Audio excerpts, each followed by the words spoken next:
A reading from the Holy Gospel according to Matthew, chapter 21, verses 33 to 44. The passage is taken from the Message version of the Bible. Here is another story. Listen closely.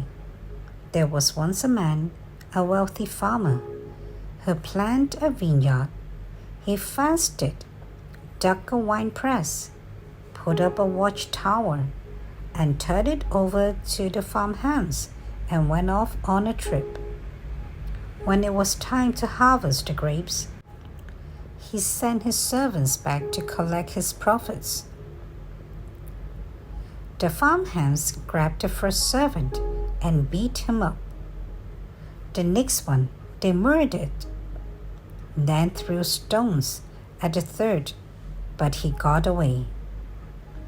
The owner tried again, sending more servants. They got the same treatment. The owner was at the end of his rope. He decided to send his son. Surely, he thought, they will respect my son. But when the farmhands saw the son arrive, they rubbed their hands in greed. This is the heir. Let's kill him and have it all for ourselves. They grabbed him, threw him out, and killed him. Now, when the owner of the vineyard arrives home from his trip, what do you think he will do to the farmhands? He will kill them, a rotten bunch, and a good riddance. They answer. Then he will assign the vineyard to farmhands who will hand over the profits when it's time. Jesus said, "Right." And you can read it for yourselves in your Bibles. The stone the masons threw out is now the cornerstone. This is God's work. We rub our eyes. We can hardly believe it. This is the way it is with you. God's kingdom will be taken back from you and handed over to a people who will live out a kingdom life. Whoever stumbles on the stone gets shattered. Whoever the stone falls on gets smashed. The Gospel of the Lord. Let us now listen to a short reflection on the Holy Gospel according to St. Matthew, chapter 21, verses 33 to 43 and 45 to 46. God does not seek revenge.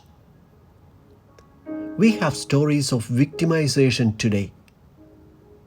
In the first reading, Joseph is victimised and expelled by his own family. In the Gospel, the owner's agents and his own son are rejected and murdered. The story refers to Jesus himself. To the question raised by Jesus as to the reaction of the owner of the vineyard, the audience responds in terms of the law of karma. They want the evil men to be brought to an evil end. But Jesus disagrees. He speaks not of an eye for an eye, but of entrusting the vineyard to more responsible people, and of the rejected stone becoming the cornerstone for a new world. Neither Joseph nor Jesus takes revenge. Both of them become the cornerstones of the redemption of the very families that rejected them. This is why the Joseph episode was a mandatory reading for Easter in the early Syrian Christian liturgy. The danger of chasing God's Son out of the vineyard continues today in our church communities. Think of the challenges that confront the sacraments of marriage and family, debates on abortion, and many other issues. Many in the church prefer to follow the values of the world. Christ and his gospel are regarded as outdated and old-fashioned, and many Christians choose to ignore them. What is the result of throwing the gospel out of our lives? There are wars, crimes, destruction of creation, despair, and loneliness. This parable is addressed to us today. Open your eyes, recognize the Son. Don't throw him out of the vineyard, out of our lives.